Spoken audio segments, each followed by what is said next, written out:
Hello વિદ્યાર્થી મિત્રો, આજે આપણે ધોરણ 9 પ્રકરણ 2 બહુપદીઓ અને એની અંદર સ્વાધ્યાય 2.1 નો પ્રશ્ન નંબર 5 વિશે આપણે અભ્યાસ કરવાનો છે।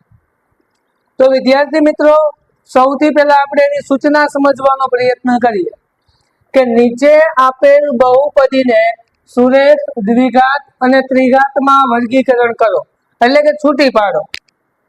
તો અહીંયા આપણને 1 થી લઈ અને 7 સુધીની બહુપદી આપેલી છે અને આ બહુપદીઓને આપણે સુરેખ બહુપદી, દ્વિઘાત બહુપદી અને ત્રિઘાત બહુપદીમાં વર્ગીકરણ કરવાનું છે।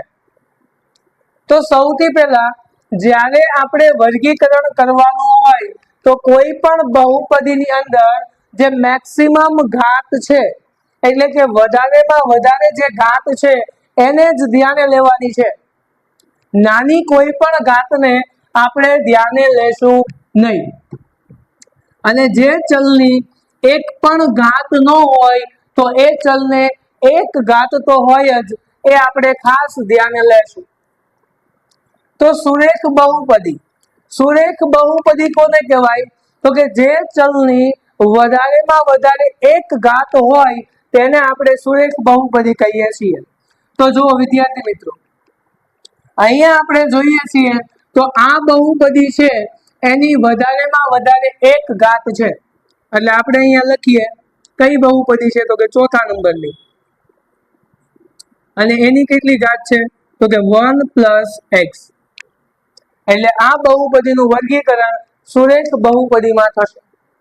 પછી બહુપદી નંબર 5, તો એમાં પણ તમે જોઈ શકો છો કે જે ચલ છે t એની એક ઘાત છે, એટલે બહુપદી છે 5મા નંબર 3t।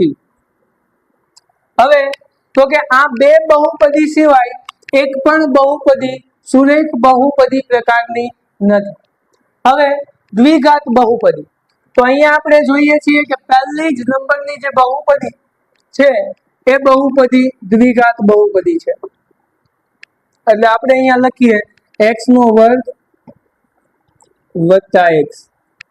અહીંયા આપણે જોઈએ તો x ની એક ઘાત થાય, પણ હંમેશા બહુપદીમાં જે મોટામાં મોટી ઘાત હોય એને જ આપણે ધ્યાને લઈશું।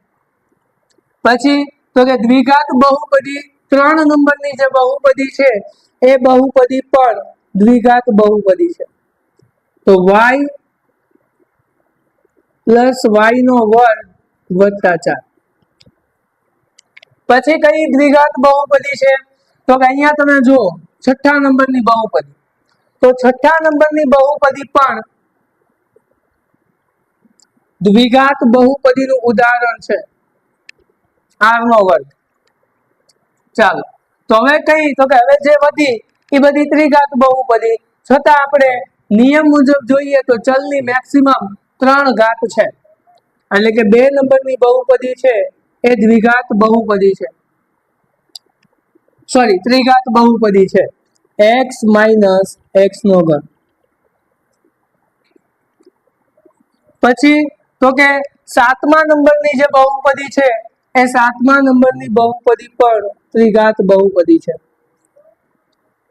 7x²।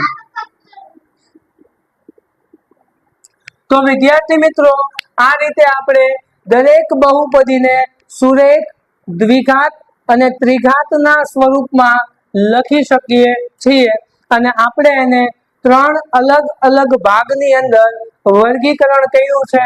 અને વર્ગીકરણ આપણે કઈ રીતે કર્યું છે તો કે જે ચલની માથે જે ઘાત છે વધારે વધારે, એ ઘાતના આધારે આપણે અહીંયા વર્ગીકરણ કરેલું છે। તો અહીંયા વિદ્યાર્થી મિત્રો આપણે સ્વાધ્યાય 2.1 પૂર્ણ કરીએ છીએ અને આના પછીના વિડીયોમાં આપણે સ્વાધ્યાય 2.2 થી શરૂઆત કરીશું।